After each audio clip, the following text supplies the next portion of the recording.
Life में कुछ पल ऐसे होते हैं जो किसी और जमाने की कहानियों जैसे लगते हैं। ये एक ऐसी ही कहानी है, एक बिल्डिंग के बारे में और उन दिलों के बारे में जो उसमें सुकून ढूंढते हैं। एक छोटे से अमेरिकी शहर में एक चर्च 100 साल से खड़ा था। उसकी घंटियां जिंदगी की रिदम बताती थी, पर वक्त ने शहर और उसके फेथ को बदल दिया। ये ट्रांसफॉर्मेशन की कहानी है, जाने देने की और अनएक्सपेक्टेड जगहों पर भगवान को ढूंढने की कहानी है।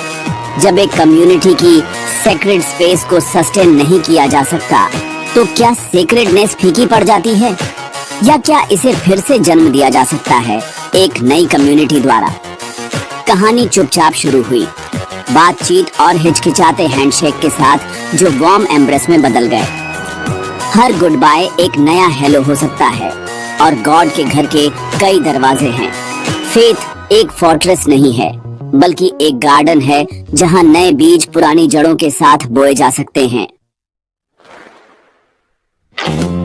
पास्टर मार्क खाली चर्च में खड़े थे। उनके कदमों की आवाज खामोशी में गूंज रही थी। एक जमाने में सेंट जूड्स हिम्सों और हंसी से भरा रहता था। अब बेंचें खाली पड़ी थीं, हवा यादों से भारी थी। शहर बदल रहा था, कांग्रेगेशन कम हो रही थी और चर्च का फ्यूचर अनसर्टेन था। हर हफ्ते पास्टर मार्क अपने दिल को उपदेशों में डालते थे, पर खालीपन बढ़ता गया। डायोसिस अब पैरिश को सपोर्ट नहीं कर सकता था। सेंट जूड्स को बेचना पड़ा। खबर ने उन्हें बहुत दुख पहुंचाया। ये सिर्फ एक बिल्डिंग से ज्यादा था, ये उनकी लाइफ। उन्हें डर था कि कोई डेवलपर इसकी पवित्रता को मिटा देगा। उन्होंने एक ऐसे बायर के लिए प्रे किया जो इस जगह की पवित्रता का सम्मान करेगा। उन्होंने कभी सोचा भी नहीं था कि वो बायर कौन होगा या उनकी प्रेयर का जवाब कैसे मिलेगा। खामोशी में उन्होंने दुख मनाया, सिर्फ एक बिल्डिंग के लिए नहीं, बल्कि एक चैप्टर के खत्म होने के लिए। फिर भी उस खामोशी में कहीं उम्मीद बाकी थी। कहानी खत्म नहीं हुई थी। शहर के उस पार हिंदू कम्युनिटी एक स्पिरिचुअल होम की तलाश में थी। परिवार किराए के हॉलों में इकट्ठा होते थे, हर हफ्ते अपनी मूर्तियां ले जाते थे, एक जगह के लिए तरसते थे जहां वे बिलोंग कर सकें। मिस्टर शर्मा, एक इंजीनियर, एक परमानेंट मंदिर की तलाश का नेतृत्व कर रहे थे। एक ऐसी जगह जहां वे अपने बच्चों को अपनी विरासत से जोड़ सकें। नया बनाना बहुत महंगा था, कुछ भी सही नहीं लग रहा था। एक शाम मिस्टर शर्मा ने सेंट जूड्स में फॉर सेल का साइन देखा। चर्च का शिखर आसमान की ओर इशारा कर रहा था, दिव्य तक पहुंचने का एक यूनिवर्सल जेस्चर। क्या एक क्रिश्चियन चर्च एक हिंदू मंदिर बन सकता है? यह आइडिया बोल्ड था, लेकिन बिल्डिंग पहले से ही पवित्र लग रही थी। क्या होगा अगर वे भक्ति को बदल नहीं रहे थे, बल्कि उसमें जोड़ रहे थे? उन्होंने कॉल करने का फैसला किया। उनका दिल उम्मीद और घबराहट से भरा था। दो कम्युनिटीज की जर्नी इंटरसेक्ट होने वाली थी। एक नया चैप्टर शुरू होने वाला था। कभी कभी एक प्रेयर का जवाब दूसरी प्रेयर होती है। पास्टर मार्क को एक डेवलपर की उम्मीद थी, लेकिन मिस्टर शर्मा से मिले, एक ऐसे आदमी से जिसने कम्युनिटी और प्रेयर की बात की। पहली मीटिंग तनावपूर्ण थी, लेकिन ईमानदार। मिस्टर शर्मा ने चर्च के इतिहास का सम्मान किया और अपने मंदिर के सपने शेयर किए। धीरे धीरे दोनों में समझ और भरोसा बना। एकम सत्य विप्रा बहुधा वदंती, सत्य एक है, नाम अनेक। सेल एक ट्रांसफर ऑफ स्टीवर्डशिप बन गई। समझ का पुल, एक नई शुरुआत। शांति ने दुख की जगह ले ली। चर्च का मंदिर में बदलना गहरे सम्मान का काम था। हिंदू परिवारों ने मिस्टर शर्मा के नेतृत्व में इस जगह को पवित्र माना, न कि सिर्फ एक रेनोवेशन प्रोजेक्ट। बेंचें दूसरे चर्चों को दी गईं, हर एक को सावधानी से बाहर निकाला गया। वेदी के ऊपर की क्रॉस को धीरे से एक इंटरफेथ प्रेयर रूम में ले जाया गया। उसके सिग्निफिकेंस का सम्मान कर हॉल को केसरिया और क्रीम से बदल दिया गया। वेदी की जगह अब राम, सीता, लक्ष्मण और हनुमान की मूर्तियों से भरी थी। दागदार कांच की खिड़कियां वैसे ही रही। सूरज की रोशनी संतों और देवताओं दोनों को रोशन कर रही थी। ट्रेडिशनों के बीच एक विजुअल डायलॉग। कॉन्सेक्रेशन के दिन pastor Mark guest of honour थे। उन्होंने देखा कि कैसे प्राचीन संस्कृत मंत्र हवा में भर गए और कम्युनिटी में खुशी के आंसू देखे। उन्होंने नुकसान नहीं बल्कि निरंतरता महसूस की। एक दिव्य ऊर्जा रूप बदल रही थी। भजन कीर्तन बन गए, ऑर्गन हारमोनियम बन गया, लेकिन भक्ति वही थी। परिवर्तन मिटाना नहीं बल्कि विकास था। पवित्रता बनी रही।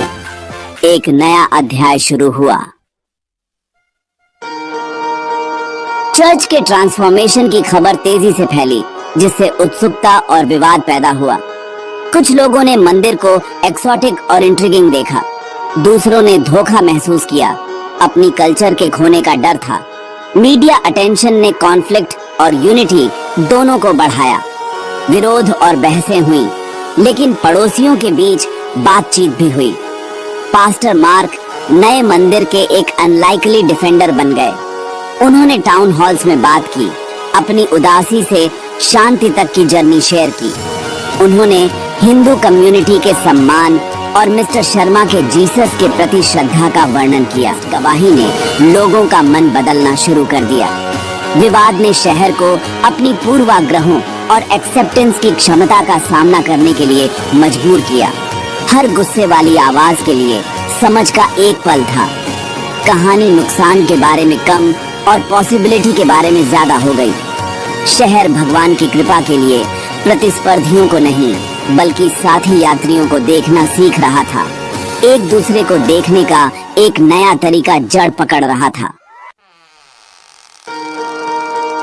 मंदिर के खुलने के साथ पास्टर मार्क को टाइम मिला और एक नई स्पिरिचुअल जर्नी।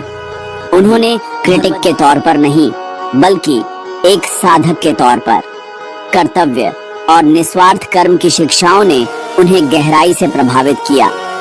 उन्हें एहसास हुआ कि उनकी मिनिस्ट्री की वैल्यू नंबर्स में नहीं बल्कि सर्विस में थी। मिस्टर शर्मा ने उन्हें उपनिषद गिफ्ट किए, जिससे नए फिलोसॉफिकल होराइजन्स खुले। एक यूनिवर्सल डिवाइन का आइडिया उनके फेथ को समृद्ध कर रहा था, न कि उसका खंडन कर रहा था।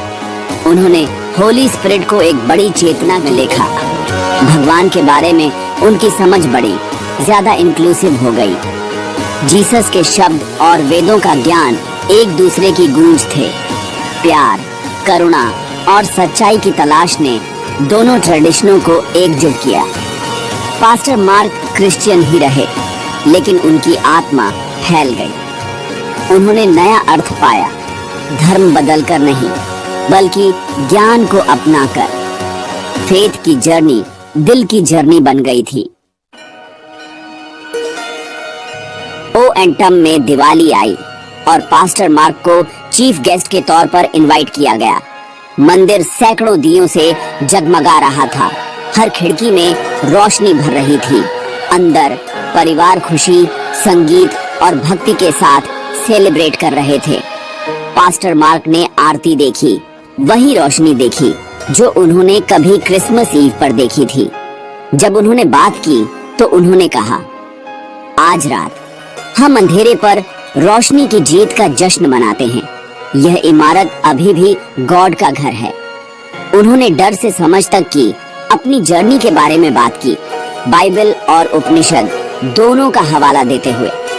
इसकी रोशनी हमारे पूरे शहर के लिए एकता और एक्सेप्टेंस के सिंबल के रूप में चमके। हॉल तालियों से भर गया। कोई डिवीजन नहीं था, सिर्फ शेयर्ड ह्यूमैनिटी थी। सैंक्चुरी अब सिर्फ एक चर्च या एक ऐसी जगह थी जहां दिल एक साथ दिव्य के लिए पहुंचते थे। जगह की भावना और भी मजबूत हो गई थी। दिवाली की रोशनी ने आगे बढ़ने का एक नया रास्ता रोशन किया। एक छत के नीचे कम्युनिटी को यूनिटी मिली। सेंट जूड्स और श्री राम मंदिर की कहानी हमारे समय के लिए एक पैरेबल है। असली कन्वर्जन दिलों का था, शक से विश्वास तक, डर से प्यार तक। यह हमें अपने पड़ोसी में दिव्य को देखने के लिए कहता है। हमारी दुनिया विविध है। हम दीवारें बना सकते हैं या पुल बना सकते हैं। रात के आकाश की तरह हर फेथ एक तारा है।